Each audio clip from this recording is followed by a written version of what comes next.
Hoje nós vamos para a grande aula. A aula que todos temem. A aula de formulação diferencial. Da conservação da quantidade de movimento. É para a solução dessas equações aqui que existe um prêmio de $1 milhão, considerados problemas matemáticos mais difíceis do mundo. E nós vamos ver que essa equação ela tem soluções só para problemas bem simples. Para problemas mais complexos não existe solução para essa equação. Daí o prêmio de $1 milhão.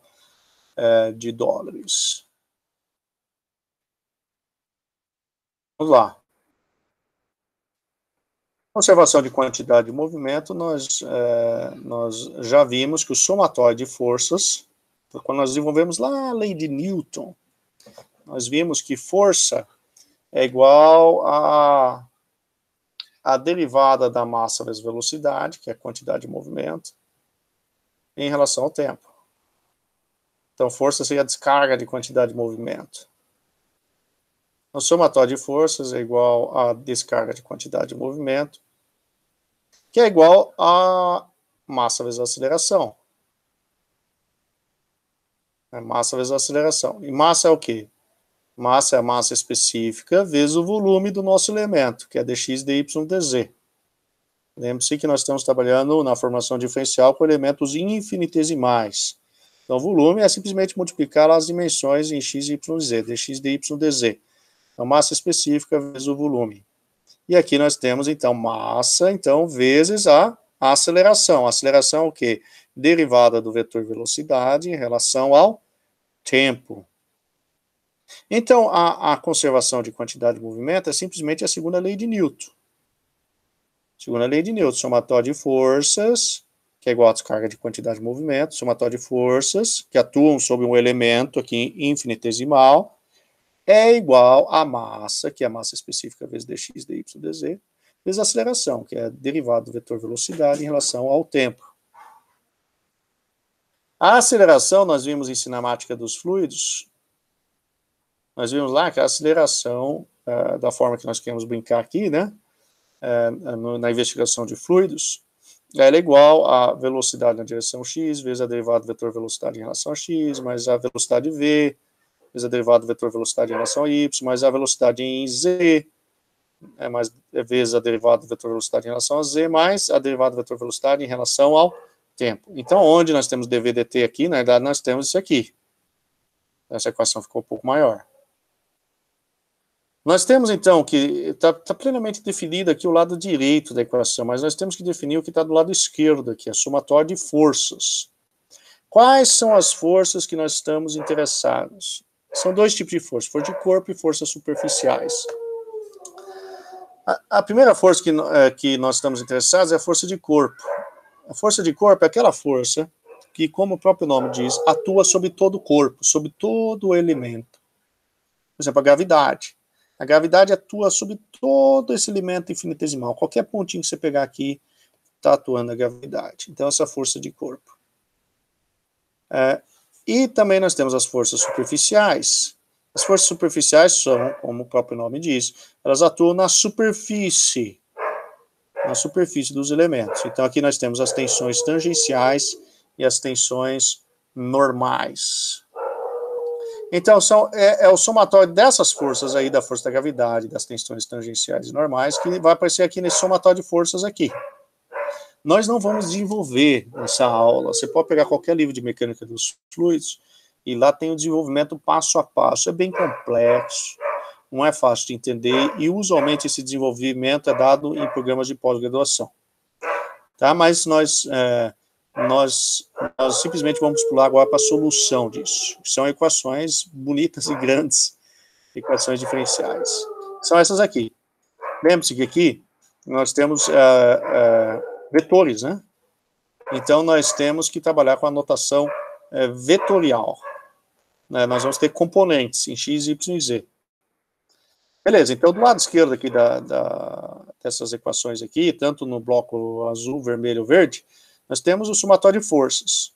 Aqui, quando aparece a aceleração da gravidade, aqui o G, então isso quer dizer que nós estamos falando da força da gravidade. O G, força da gravidade. Quando nós estamos falando de pressão aqui, o segundo termo envolve o termo de pressão, nós estamos falando das tensões normais, né? Pressão é força sobre área, né? Tensão normal. Quando nós estamos falando aqui desse outro termo que envolve a viscosidade, nós estamos falando das tensões tangenciais. Lembra da lei de Newton? A lei de Newton, que a tensão é igual à viscosidade, vezes a derivada do vetor velocidade em relação a uma distância. Então, aqui nós estamos falando, então, das tensões tangenciais. A lei de Newton é para as tensões tangenciais.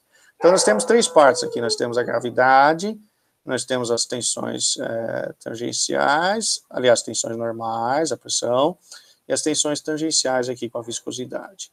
E do lado direito? No lado direito nós temos massa vezes aceleração. Ah, mas não aparece a massa, aparece só a massa específica. Sim, porque o que nós fizemos? Nós dividimos toda a equação por dx, dy, dz, que é o volume. Tá? Então nós dividimos toda a equação pelo volume no processo de desenvolvimento da equação. Então por isso aparece só a massa específica aqui. Então fica a massa específica vezes a aceleração. A aceleração, lembre-se, é todo aquele termo lá. A aceleração é todo vermelho. A mesma coisa em y e z. Então nós temos gravidade, tensões normais, pressão, tensões tangenciais, viscosidade. Do outro lado, massa vezes aceleração. Beleza, então nós temos aí 3 equações. Precisamos, né? Nós estamos falando de uma grandeza vetorial. Uma grandeza vetorial vai dar equações nas 3 componentes. Nós podemos simplificar aquelas equações. Por exemplo, o que é típico de acontecer no escoamento? Aqui nós temos escoamento aqui, por exemplo, entre 2 placas planas ou no meio de um tubo. Para escoamentos turbulentos, onde a velocidade é muito alta, é extremamente comum nós termos um perfil de velocidade como esse aqui, ó, mais ou menos constante no centro, e depois onde tem uma forte variação da velocidade até zero, né, que é se as placas estão paradas, até zero na parede. Então o que acontece? Nessa região constante aqui, o que vai acontecer? Nessa região constante, a velocidade, olha para o bloco azul aqui em cima, a velocidade não vai variar com x, y, z. Ela não varia, a velocidade fica constante ali. Então as tensões tangenciais vão para zero. Elas vão para zero. Você não vai ter viscosidade ali. Ficar junto à parede é importante, né? Você tem variação de velocidade importante ali. Então, essa região onde tem a variação da velocidade, onde é importante, nós chamamos de escoamento viscoso. É onde a viscosidade, as tensões tangenciais, elas são importantes. Mas já na região central, onde as tensões tangenciais não são importantes, onde a viscosidade ela não é importante, nós chamamos de invícido. Invícido. Tá? Então, se nós jogamos a viscosidade igual a zero lá, as tensões tangenciais elas não são importantes, as nossas equações de Navier-Stokes, que são as equações de conservação de quantidade de movimento, acho que eu não falei do nome, né? Mas essas equações de conservação de quantidade de movimento ficaram conhecidas como equações de Navier-Stokes, porque elas foram desenvolvidas ao longo de anos, se não me engano, quase 100 anos, e 2 grandes participantes desse desenvolvimento foram Navier e Stokes. Tá, então, no caso da viscosidade igual a zero, nós temos as equações de Euler, onde elas ficam um pouco mais simples, né? Sumiu um baita de um termo lá das equações. Vamos a 2 exemplos. Lembre-se que eu falei que só tem soluções para problemas simples. Essas equações aí. Então vamos para um problema simples aqui. Considere o escoamento viscoso, a viscosidade importante, incompressível, a massa específica não varia, plano, isso quer dizer que não é importante aquilo que acontece em Z, não é importante, nada vai variar em relação a Z, entre placas paralelas. A placa inferior está fixa, ou seja, velocidade zero, né? E a placa superior possui velocidade Vzão. Determine a expressão do diagrama de velocidades. Nós não conhecemos esse diagrama de velocidades aqui, o Y. É só uma sugestão, nós não conhecemos ele. Despreze os efeitos da gravidade, ou seja, está falando para jogar fora a força da gravidade, e os gradientes de pressão. Muito bem. Então, aqui nós temos a placa inferior em y igual a menos h, a placa superior em y igual a mais h, a nossa origem está no centro, aqui entre as duas placas. Nossas hipóteses.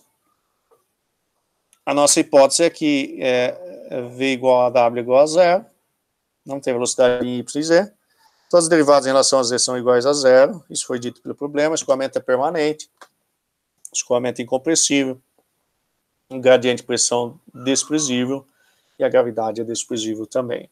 Então, nós vamos simplificar as equações de Navier-Stokes, né? E da continuidade também. A continuidade para escoamento incompressível é essa aqui. A derivada de u em relação a x, mais a derivada de v em relação a y, mais a derivada de w em relação a z igual a zero. Foi nos dito que nada varia em relação a z, então o último termo aqui é zero. Zero. Foi nos dito que não existe v, né? A velocidade só existe na direção x, então esse termo vai para zero também. Então fica que a derivada de u em relação a x é igual a zero. Tá?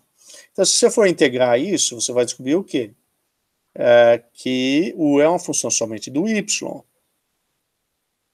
E nós estamos dizendo aqui que a derivada... Que derivada aqui em relação a x é igual a zero? A derivada de uma constante, né? Então, qualquer função em relação a y, derivada em relação a x, é igual a uma constante. E vai dar zero.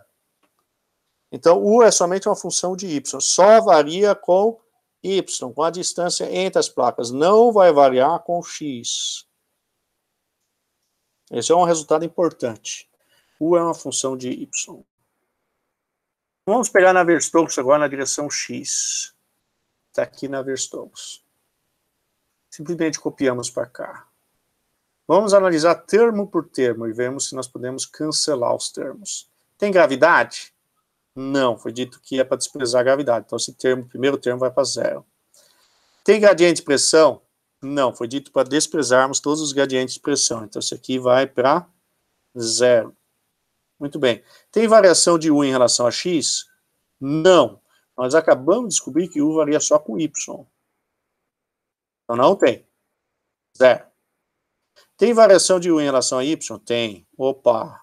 Então, nós escrevemos aqui, viscosidade vezes a derivada de segunda de u em relação a y. Tem variação de u em relação a z? Não, nada varia em relação a z. Nada varia em relação a z. Vamos para o outro lado. U tem, mas tem derivada de u em relação a x? Não, u só varia com y, então esse aqui vai para zero. Tem v? Não, v é zero. Tem w? Não, w é zero, e também a derivada de qualquer coisa em relação a z é zero também. Tem a derivada de u em relação ao tempo? Não, é escoamento permanente. Nada varia no tempo, então é zero também. Então, nota como eu falei que só tem resolução para problema simples. Nós jogamos quase tudo fora, né? Então, fica aqui a viscosidade vezes a derivada segunda da velocidade em relação a y igual a zero. Viscosidade nós podemos jogar para o outro lado, então ela some. Some aí. Então, fica a derivada segunda da velocidade u em relação a y igual a zero. Separação de variáveis, integramos a primeira vez. Fica du de y igual a uma constante de integração. Constante 1. Integramos uma segunda vez. Então, fica o quê? U é igual a C1 vezes y mais uma segunda constante de integração, C2. É óbvio, né? Integramos duas vezes, é uma derivada segunda, integramos duas vezes, aparecem duas constantes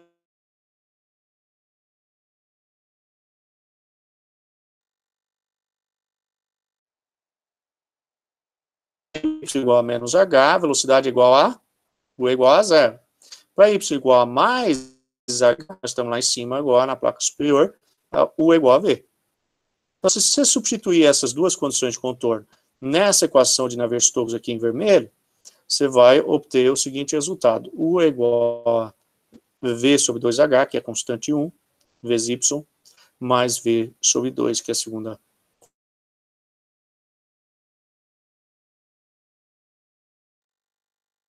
constante. Exato.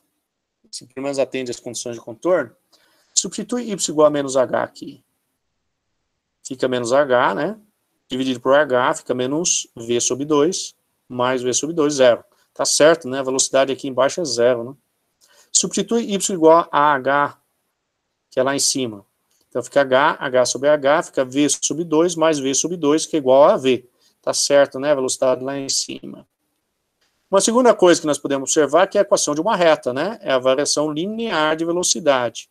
Note que v e h é constante, e a única variável aqui é y. Então, nós temos a equação de uma reta constante que multiplica y mais uma constante.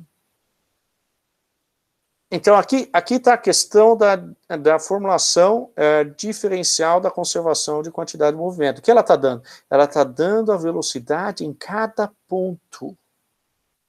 Em cada ponto. Para cada y você tem a velocidade. Na formulação integral você não tinha isso, não tem isso. Você não tem a informação em cada ponto.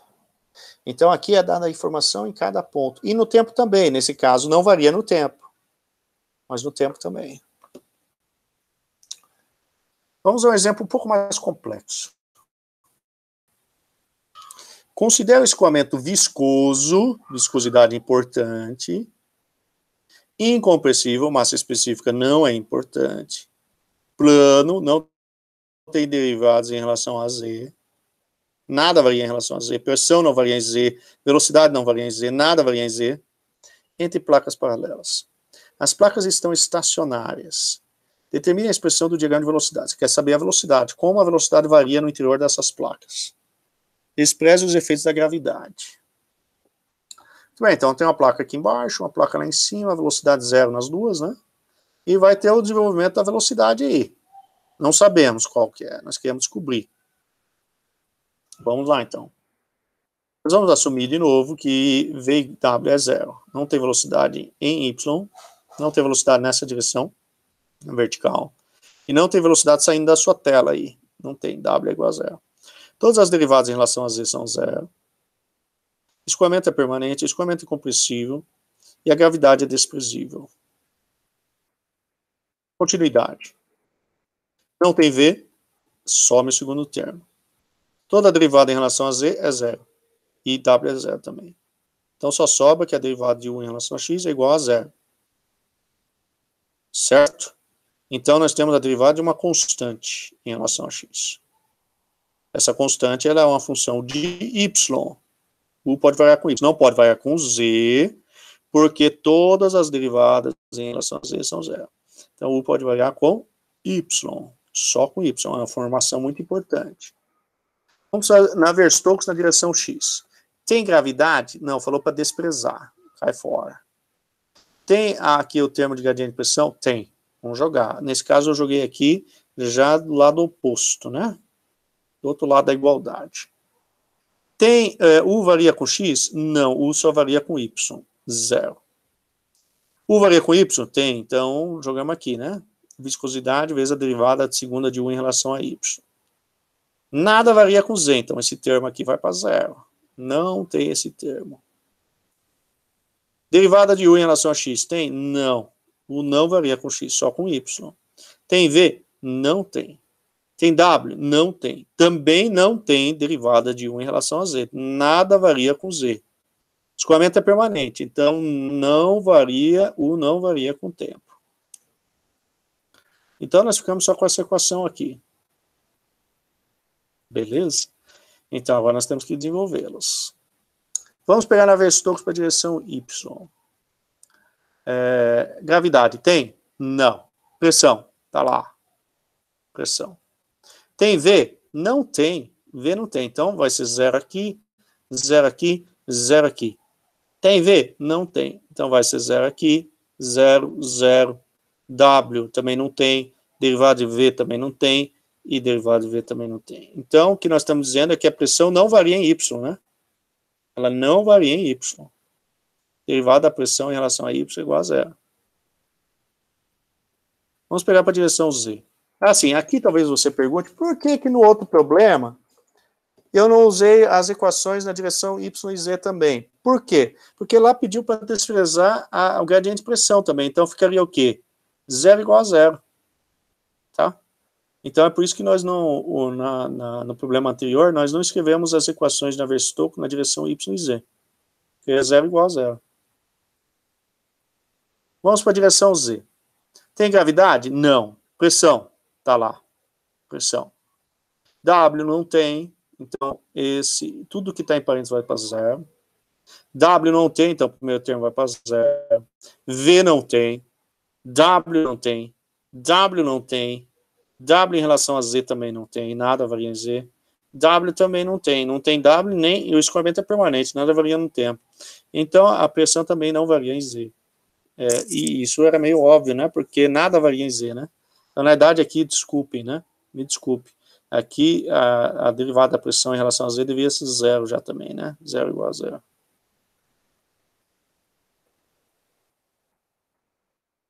Então, nós ficamos só com a equação em X, né?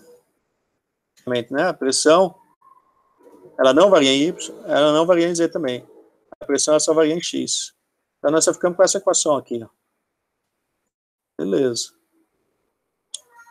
Então, nós temos aqui a viscosidade vezes a derivada de U em relação a Y, é igual a derivada da pressão em relação a X, tiramos a derivada parcial, porque ela só varia em X mesmo.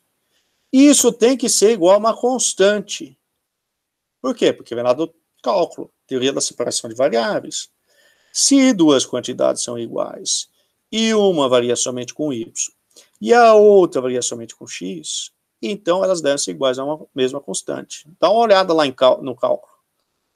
Aqui está uma razão para você aprender o cálculo. Tá? Então, teoria da separação de variáveis. Então, de um lado aqui só varia em relação a Y, o U só varia em relação a Y. A outra grandeza, a pressão só varia em X. Então, isso aqui tem que, para isso aqui ser verdadeiro, os dois têm que ser igual a uma constante. E nesse caso, nós sabemos que tem que ser uma constante negativa. Por quê? Para o escoamento acontecer, a pressão tem que ir diminuindo. Ela não pode ir aumentando. Então, nós sabemos que dP dx vai ser negativo. Para números maiores de x, vai ter p's menores. Então, a constante negativa. Beleza. Então, agora nós podemos fazer separação, integrar, né? Passamos a viscosidade para o lado direito. Fica 1 sobre viscosidade. E já integramos uma vez. Então, fica du dy. Né? Tem que integrar duas vezes, porque nós temos uma derivada segunda de U em relação a Y. Fica du dy. Lembre-se que nós queremos descobrir como U varia. Nós queremos descobrir como U varia. Fica du dy é igual a 1 sobre viscosidade, dp dx, y. Né? É a primeira integral, né? dp dx é uma constante, então fica a constante vezes y, mais a constante de integração 1, C1. Integramos a segunda vez. Então fica 1 sobre u, dp dx, que é uma constante. Agora a integral de y é o quê? Y² sobre 2. Mais a integral de C1 vezes y. Mais uma segunda constante de integração. Temos duas constantes de integração, é óbvio, né? Uma derivada segunda, então vamos ter que ter duas condições de contorno aí. Nós sabemos que para y em YH ou y menos H, a velocidade é zero. Então, se você substituir o azul nesse vermelho aqui, você vai obter C1 e C2. E nesse caso, então, U vai ser igual a menos dp dx, que é uma constante, vezes H ao quadrado, que é a distância aí, entre as placas aí, metade da distância, né? Entre as placas, H ao quadrado, dividido por 2 vezes a viscosidade, vezes 1 menos y² sobre H ao quadrado. Note que U, então, é a função de y. É uma função de y. Nós sabemos, então, como U varia para cada y. Este é o ponto da formulação diferencial. Vai te dar a informação da velocidade em cada y.